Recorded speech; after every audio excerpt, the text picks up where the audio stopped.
Hey guys, welcome to Lily Vibes. My name is Lily. It's your girl Lily. On today's show, guess who we have here? My sister Sandra. Hi Hello, Sandra. hello, She came hello. all the way from Chicago to come see me in Texas. I hope at the end of this episode you get to know a little bit of who Sandra is. I always post her on my IG. She's my sister. She's also one of my closest friends. So we bond differently. Um, so let's get to All know right, Sandra. all right. Hello, Hey, everybody. Thank you for having me on the show. thanks for coming. So how was your trip? It was good. It was good coming in from the cold, the brutal cold that we have in Illinois, to this warm, sunny, beautiful weather. I know that Texas hasn't had the best weather in the past 4 days, but it's brightened up the way it normally is, and so excited to be here. Okay. You won't believe this. This is actually my third episode, and you are our very first guest. I keep using the word. I use the word "our" and "we," even though it's like a one-person show. It is my show. Like I've explained to my audience before. It is my show, but it's for us. It's our space. This is where we get to be us. So I might be using "our" and "we" and "mine" interchangeably, but yes. So thank you for coming on this channel. You're welcome. So I know a lot of people want to know who Sandra is. Like, who's this bubbly Sandra? So My sister yes, is definitely bubbly. That's a whatever. word. Mhm. But I would say that Sandra is a lot of things. That's what I tell people. I like to dabble in many things and do many things. So I'm a singer. I like to sing. I like to write. Also a poet. I love to write poems. I do interior designing as well. I mean, obviously, I'm unapologetically woman. We'll start with that. I also do interior designing couple properties. But more than that, I am also a pharmacist and I love all things drugs, legal drugs, by the way. So I am a wife, a sister, I'm an aunt, I'm a friend. So, like I said, I am a lot of things and I try not to put myself into a box. So, right now, I am serving the role of a sister and a friend and a guest on this show. So really excited to meet you all. Okay. So I really, really appreciate you taking the time to come and thanks for introducing yourself. I hope by now that you're getting to know my sister better. She's so humble, y'all, and that's a lot of qualities. That's one of the qualities I like in people and in my friends, in general. So let's go back to the beginning. Can you explain your transition from Nigeria to here? I mean, obviously she's Nigerian. She's my sister, and I've told you before on our previous episode that I'm Nigerian. So I just wanted to get Sandra's perspective from life in Nigeria, um, and coming over to the United States and finding her bearing here, and what she thinks about life now in the United States. So we didn't have the opportunity to grow up with our parents because they went to pursue greener pastures, for us, and we're so forever grateful for that because of them we're where we are today. So I grew up with my grandmother in an extended family home with siblings, and that includes my sister for a while, cousins, and also just Finnish kin is what we call them, friends or family that kind of come and don't leave. So we grew up with our grandmother. That's true, right? Yeah, they literally come visit and they never go back to their parents. So they're like family, but they're Yeah. not really family. But we love them, and we hated seeing them leave and going back to their respective, locations, Yeah. homes, and everything. And so being in that environment for me was so satisfying. Also being a kid, my grandmom had this insane belief that I reincarnated from her mother. And so there was favoritism, which I knew, but I enjoyed the favor. And she sought my opinion on a lot of things because she believed absolutely that I was a reincarnate of her mom. So I think growing up, I had so much love than I could have asked for, And I didn't really, sad to say, I didn't really miss my parents as much. That's bad, right?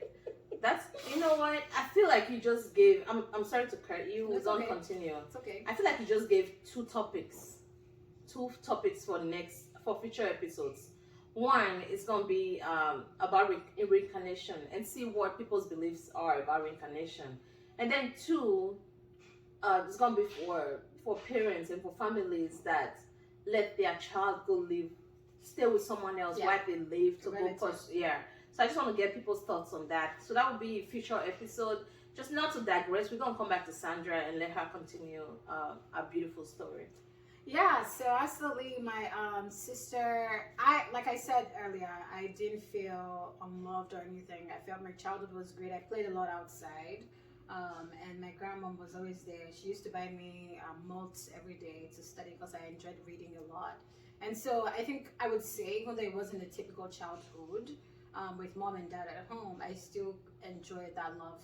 And I had so much family around me, so there was never a dull moment. Somebody was either getting whooped at some point, or it was always so exciting, and I love that. And it was it comprised of adults that gave you advice that they didn't take themselves. So it was just, there was so much drama, and I loved it. So I guess transitioning from that to the US was completely different because, you're living that, I guess, what I was used to. So community. It was a community family. in that large extended family to now coming into, living with your dad and a stepmother. And that was a completely different dynamic, so, for me. But I think overall the transition from Nigeria to here was pretty smooth, I would say. Except for some childhood hiccups, but it was pretty smooth. I think my parents living us with my grandmother, maternal grandmother. Prior to, first my dad left, and then my mom left. I think before they left, we already have this bond with my grandmother. She was like a mother and a father together. Yep. Right. And then we also had an uncle who was like a father figure to us. Yep. So I feel like we had that father and mother in the house who loved you unconditionally, who wanted to see us do well, and they felt like they owed our parents, let me not say mine. I feel like they will hold our parents, what's the word I'm looking for? Like, it was an obligation, they want to make sure that we did well, because this was like a responsibility for them, not really them, my grandmom. So they wanted to make sure that we did well. So that means teaching you how to cook at 12 years old, making you do house chores like you are a maid. But but they felt like, they were raising us right. Trust me, like this bougie Lily, I've swept compounds. Yeah, with a broom, yeah. I've washed dishes, like, dishes. Like mountains of dishes, not like in a fancy kitchen, like in a backyard, right? So I feel like like when people see you, they just think, oh, bougie, blah blah blah, but it's not always been like that. And I'm glad that Sandra is here. Like, if Sandra wasn't here, we probably won't be having this conversation right now. So I'm glad we get to go down memory lanes and talk about this. So now that you're in the United States, right? Mm-hmm. So you came to the United States. How did it feel? Like, what was your first 6 months like? To be honest, so when I came to the US, I was 17. It was in October. I was going to turn 18 the next year, so I was still a young adult, I would say. And I remember the first time we went home, they picked us up from the airport in Chicago, O'Hare Airport. Mm-hmm. It was our first time. I think then we couldn't fly directly to Indianapolis. No, right? we couldn't. I don't think Indianapolis had that. They were still working on their international airport at the time, so there was a lot going on. Plus, it was possible that Daddy didn't. I don't know what the issue was, but I just know they picked us up from O'Hare. So the first cultural shock was, I remember that I wasn't wearing stuff like this because I didn't know what the weather was going to look like. I was wearing sandals, and the moment we got in like a jean jacket, And the moment we got down, it was late fall. I It realized was October. it was October, like Yeah. October 24th or so. Mm-hmm. I thought to myself, wow, this place is really cold. Why is everybody coming here? You know, and mind you guys, I thought money was going to be falling from trees as well, but I didn't see I any think money everyone before. thinks that. Yeah, because Dooney thought that too. Yeah, I was going to start picking money from day one, but Yeah. apparently nothing. So I remember that 3-hour drive. It was one of the most beautiful drives ever. Everything was so beautiful. My dad was so happy, and his joy just kind of transcended to the back. And I remember just thinking so many things what my life was going to look like. And then we got home, and I thought we were visiting a friend because I wasn't used to how small the house was. That was the first cultural shock. Like comparing the house that we were in to the house that you lived in Nigeria. The houses in Nigeria, they're so big, right? Yes. And all these people have so much money. Like the life they live in Nigeria is so different from the life here. So Yeah. when we got there, I was taken aback. I mean, I live in an extended family home, so it was a bigger compound, bigger. That's what I'm used to. You have a gate. You Yeah. know. Yeah. And then There's privacy from your neighbors. yeah, it was completely different. And that was the first thing that came to my mind. I thought we were visiting a friend. Yeah. And they said, "Oh, we're home." But as soon as I got in, it was so beautiful. The house was nice. It was It's very just well like decorated. It was smaller small, space smaller than what I we was were used to. Yeah. Yeah, but it felt nice. You know, my stepmom made us very comfortable, showed us to our room, and life began from there. So 6 months was me literally going to Canarida High School and trying to figure out what I wanted to do in college. Everybody said nursing, but deep down I just knew, nah, that wasn't for me. So I guess the first 6 months was kind of going through Canarida, and that's a whole story on its own, and then trying to figure out life after that. So yeah, there was a lot of cultural shock in Cardinarita as well, but that was my experience. What was yours? So, yeah, my experience was okay. First, it was the weather. I had to get acclimated with the weather, and then I've always been this person that like I made friends everywhere I went, right? And then you come to a new country, and even though you live in a house where you get to see your neighbors, like we didn't have the gates and the fence, but you still feel lonely, right? Yeah. Then you realize how people hustle. Your parents that brought you, they barely home because they're working, you know. And my sister is in school, my brother started school, and I felt like I just needed to, figure out my life. And the first part was trying to like make friends, and it was really hard, And then I started going to the mall. Do you remember when I was asked if Dad was going to prom with me? Oh yeah, so it was so bad that my sister didn't have a prom date, and she didn't have the nerve to actually ask somebody in school. And then she asked my dad if my dad could be at dates. Like, oh my God. Yeah, so this was how bad it was. But eventually I started making friends. I literally walked to the mall and I met my friend Dune. I hope she gets to come on the show on a later episode. And yes, and that's how I met Dune. She was my first friend. And then when you start making friends and you start working, eventually you just start settling in this new, okay. Yeah. Then you feel like, oh wow, okay. I guess I can get used to this, And then next thing you start going out, partying, meeting boys, you get your first boyfriend, which I did. And yeah, I guess I was more, I think people come in this country immediately and they want to kill it. Like, oh, I want to try to get in school. I want to try to get this job. Mine was more about socializing because that's what my personality is about. So I guess that's why we're different. And then eventually everything else fell into place. So you were worried more about finding your right community, socializing. Yeah, like right? being me, I think that's what it was. Yeah. I remember in Cardinarida, it was so different. I mean, we've gone to private school all our lives, right? But when I was in private school in Nigeria, I never had a locker. And so the first thing was figuring out how to use the lock. Mm-hmm. The combination lock for the locker. Yes. And I was so shy. But I remember this, I still remember her vividly. Her name is Vivian. She came to me. They were born here, but their parents are Nigerians. And she could see that this Nigerian girl was really struggling to fit in. So they really took me under their wing, and they tried to harm my sister, tried to make me feel comfortable as much as I could. I also had an advisor, Dr. Fennec, that also did his best to make me feel comfortable, but it was a long, difficult process.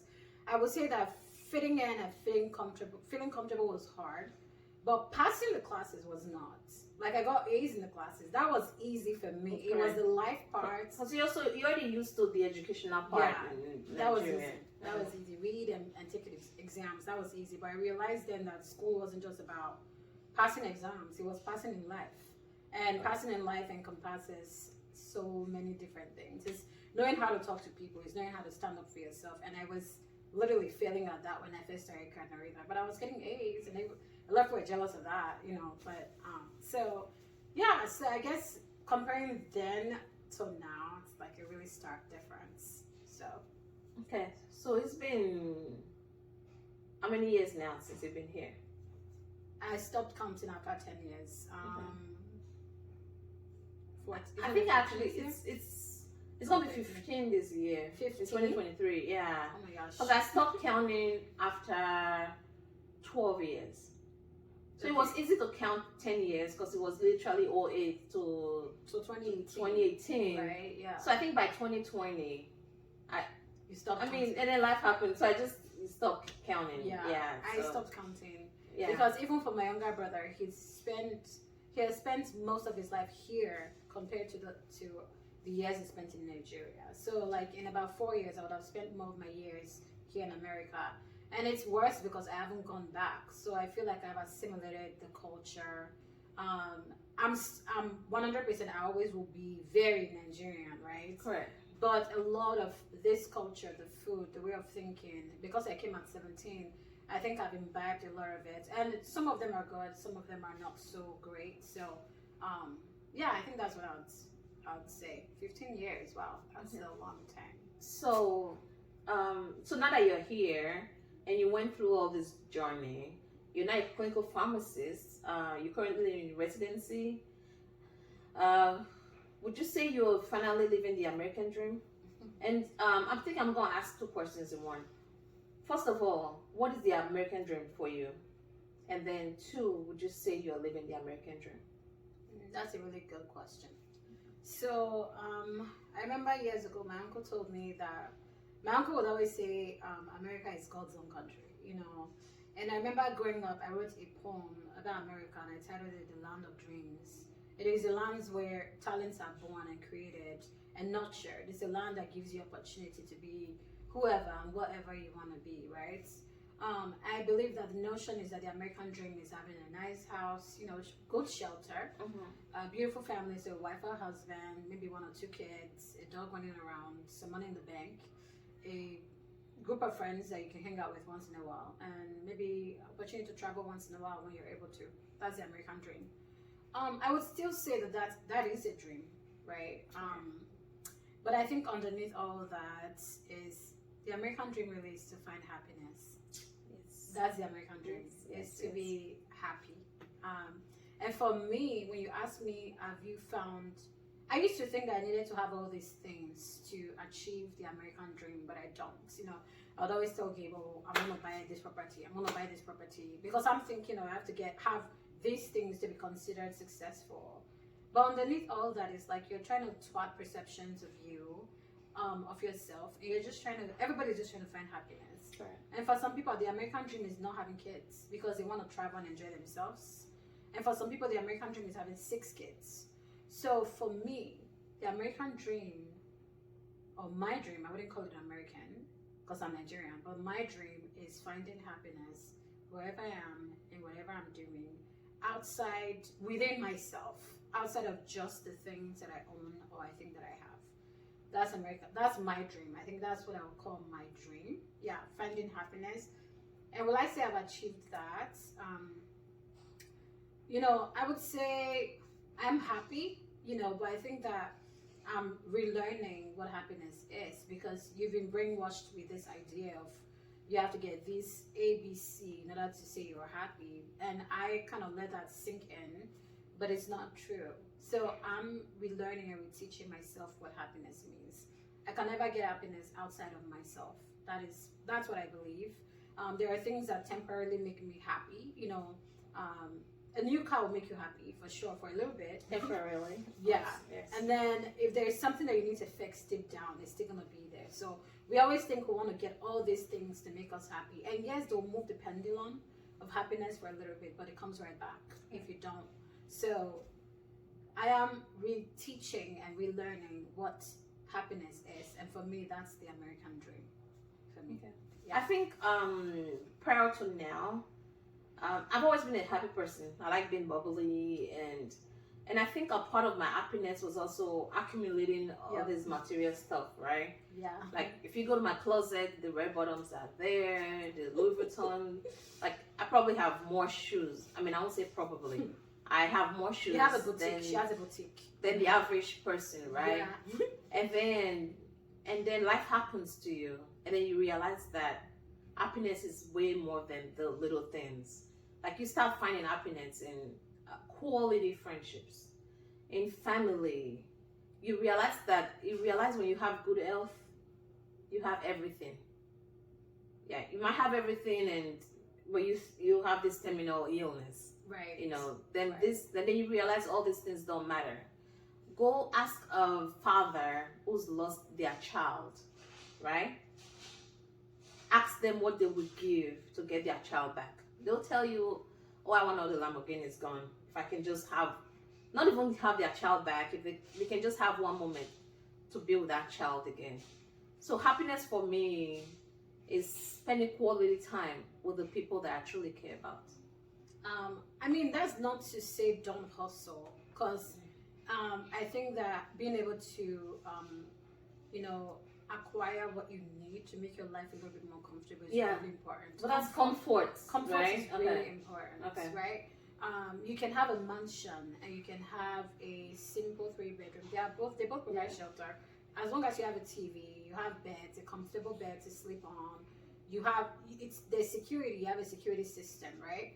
But the difference is comfort. What your level of comfort is, what makes you happy. Because someone's level of comfort It's different. is different. Yeah. So, like, someone might be a minimalist and have like a 3-bedroom, and they're truly happy, right? Yep. And then someone else needs, like, I know Jennifer Lopez. She had a $12 million property, right? I think it was 12. Don't quote me.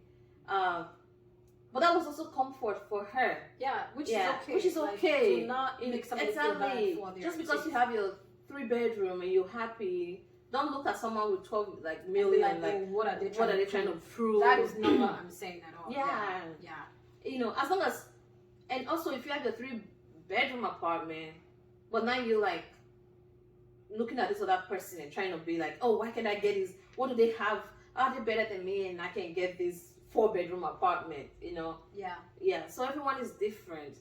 Everyone just do what makes you happy. Only deep down what can make you happy. Exactly. And once you get to that stage, guys, you just feel this total peace and nothing else matters, And just being able to do things for the people that you care about and surrounding yourself with all these good people, it's something money cannot buy.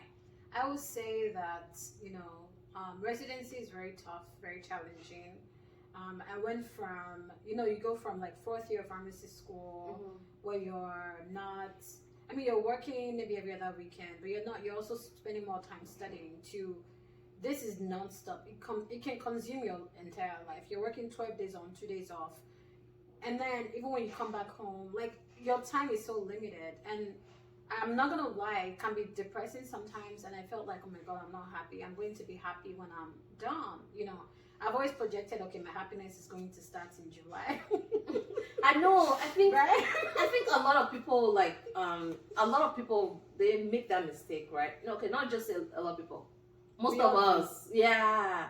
And you're like, I think, and that's why we never really celebrate We don't celebrate the our wins. achievements, because you feel like, oh, the big thing haven't happened yet, you know. Yeah. So I recently went on a fast, and I was fasting for a big thing, and the Right. big thing still haven't happened, guys. And I had like 7, 8 little things that happened along the way, and instead of just thanking God, oh God, thank you for doing this, I kind of dismissed it. I was happy. I said thank you, but I should have like really gone down, like, oh my God, thank you, Lord, for doing this. but I'm still waiting for like the big miracle so I can sum everything together Right. and then tell myself, oh, this fast was really worth it, Yeah. you know. Yeah. But you know, and this is why, okay, there's an adage in my language. It says "okmomese" or "we're not way away," right? That means that when you thank God for something, not just thank God, when you're grateful for something, then other Get things more will come blessings to in you. return. So that brings us to the topic of practicing gratitude, which we're gonna dive more into some other day. But yeah, just be thankful for the little things, and all these things plays a role into making you truly happy. When you're really happy, guys, you might just be casually dressed and someone is draped from head to toe, you know, Dior and Gucci or Fendi, but they're not as happy as you are. The thing is, Yeah.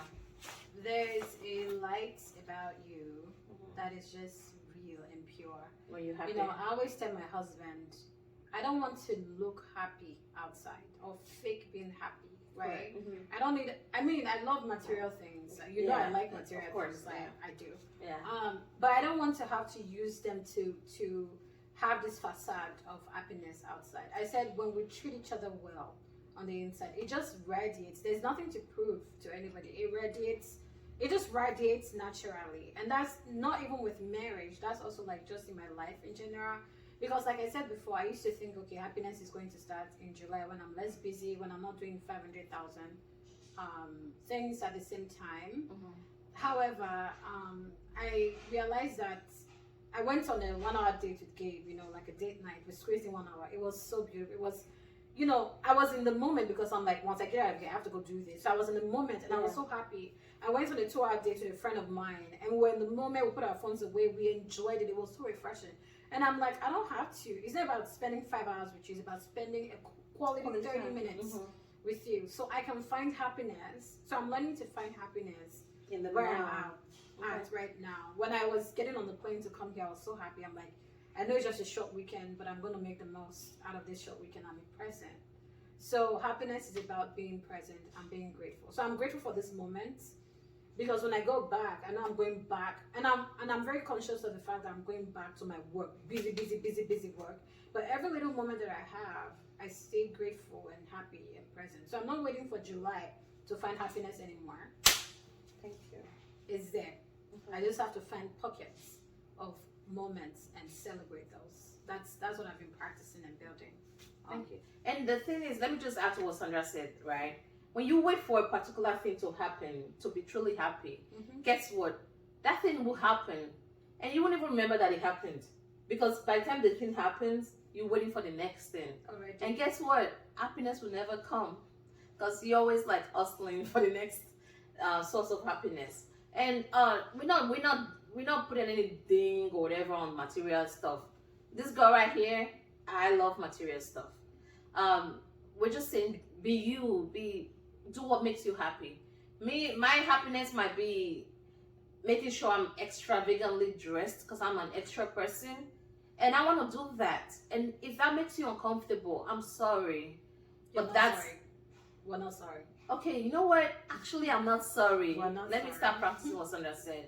You know, I've always tried to like tone myself down because I don't want this person to feel like, oh, Lily's extra again. But guess what, guys? It's 2023, and we don't know how much time we have left to live in this life. So do what makes you you. Be you. If I have to come wear my crown and go to Walmart, my wedding crown, guys. If I have to wear that and go to Walmart, and that makes me happy, guess what? I do not give a flip. Sorry for my language. I don't care what the next person says. So if we all happy and we all comfortable in our space, you won't even have time to worry about what the other person is doing. Absolutely. Yeah. Absolutely. So I think we're gonna try to. Sorry, not sorry. Yeah. Okay, that's something I've been working on as well. Okay. Yeah, because I've we been always say sorry. every Okay. single minute. So guys, since we're talking about like coming from Nigeria and all that, when we're in Nigeria, we were taught to just apologize for everything. Yeah. Yeah. It's like, do you know what I noticed? And Gabe always tells me, stop saying sorry. Stop saying. He's been teaching me, and I've also been learning. Like, he said, not him, but I realized that sometimes I even apologize. I found myself apologizing for even being in the room. It's almost like before you get when we're in the room, I'm already saying sorry. Like, sorry that I'm bothering you with my presence. Sorry that I'm inconveniencing you with my presence. Instead of just resting and that and being okay with being there and not apologizing when I don't need to or have to. But as women, we're taught to be nice. You need to be nice, you know. We make excuses, we make for, excuses people. for people all the time, and blah blah blah blah blah. So I understand the importance of saying I'm sorry. We have to be able to when you're wrong, and the importance of saying please and thank you. That's just being human.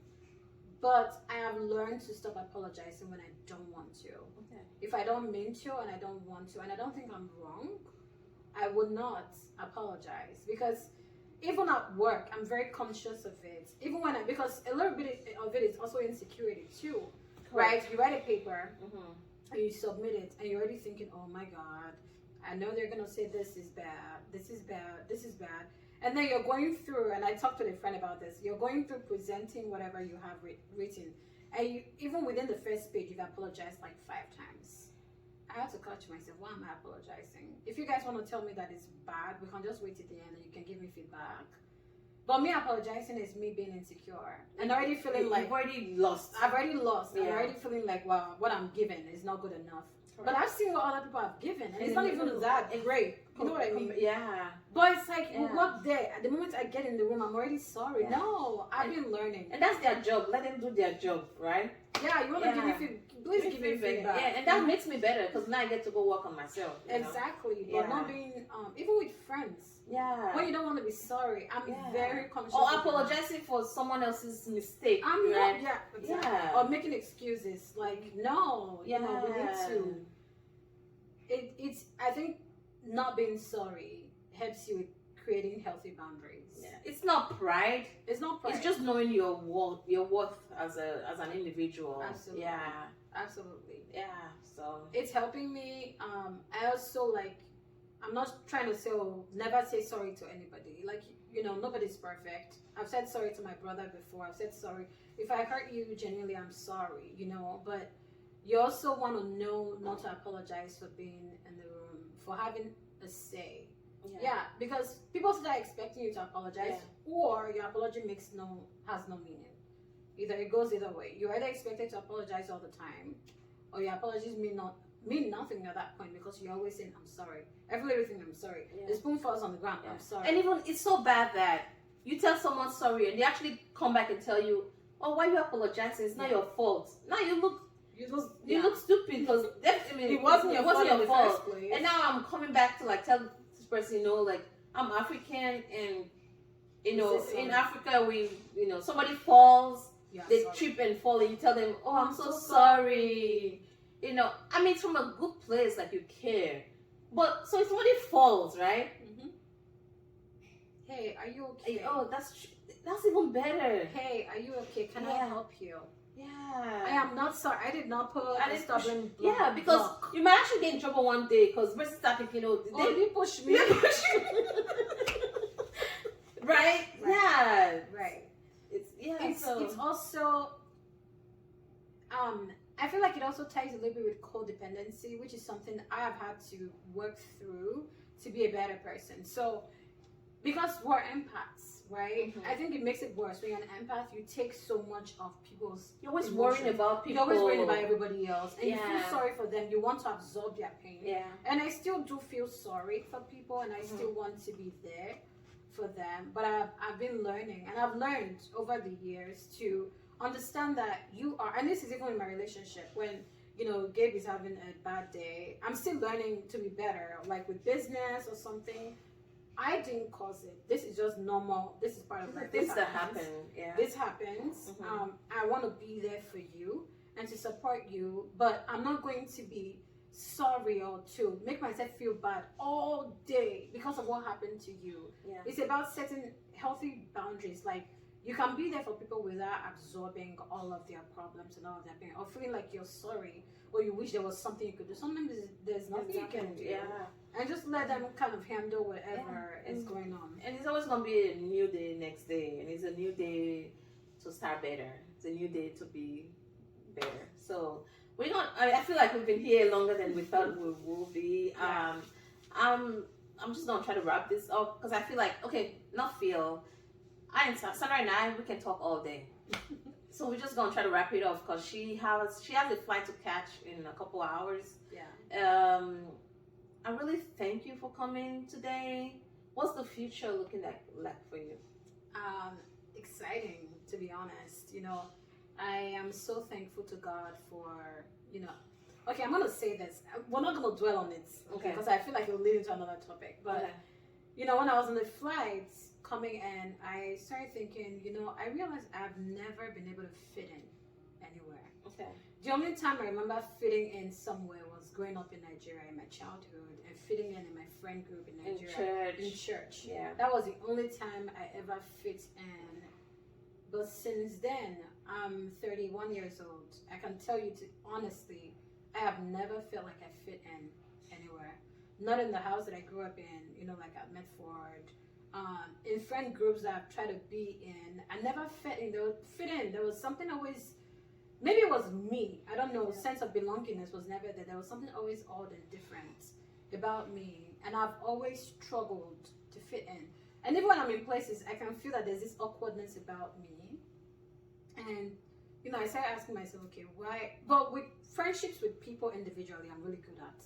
I can connect with people individually. But if you throw me in a mix with a group of girls or a group of friends, I just never quite feel like I'm home. And I've carried that for a very, very long time. But I realized that maybe I wasn't born to fit in. You. I'm just me. Maybe I wasn't born to fit in. And so the reason I said that is because I realized that God made me and gave me so many things, so many unique gifts. Music, poetry, dancing, art, science, whatever, right? So you have things to feel. I have so many things to diversify in the future. And I'm happy right now, but I'm also excited for opportunities that are going to come and free up my time in the future for me to pursue all of these diverse things. And you know what? I'm done trying to fit in. I don't want to. I just want to be me and enjoy life. And also not fitting in, God will actually give you the people that you don't have to fit in to them, right? Yeah. And they will just accept you for who you are. Yeah. And that's what life is all about. I'm good. Yeah. I'm good. Yeah. When I've told myself that if I bring anybody on here, on my podcast, I want you to live a life-changing advice, even if it's just one person, so we can pass it forward. Whoever you feel like you can impact, just let that person know what you're thinking about.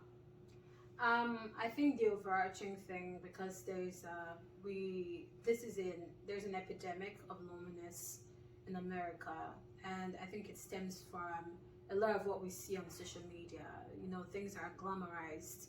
The extraordinaires on extraordinarily good or extraordinarily bad things I will see on social media. But I just want to remind you that the mundane things, the everyday things are okay. The little moments are okay. Laughing with your sister or laughing with a friend, or just celebrate the mundane everyday things. Coming home to your kids, going grocery shopping, sitting with your spouse on the couch for 30 minutes. In order to stay grateful and happy, we need to learn how to celebrate the ordinary things. So that's what I'll leave you with. All right, thank you guys. So I just brought this doctor sister of mine on this show, and I'm sure she's impacted you with a lot of wisdom. Okay, I hope you guys were taking notes, because I was actually taking mental notes. After this, when we're done today, I'm gonna go back and watch this episode over and over again and write down the key points that I learned from this episode. And I just enjoyed just listening to her talk. She's so full of wisdom, guys. I just hope that moving forward that we get many of this and more. I'm so blessed to have family and friends from all walks of life. Absolutely. And I can't wait to just have them come share you know, share their goodness, you know, with you guys. And I'll see you guys next episode. So please, for now, if you like what this episode is about, please like, share, and subscribe. Let's help this channel grow. And it's Lily Vibes, yeah. And it's Lily again, and this is Sandra, and bye. Bye. Till next time.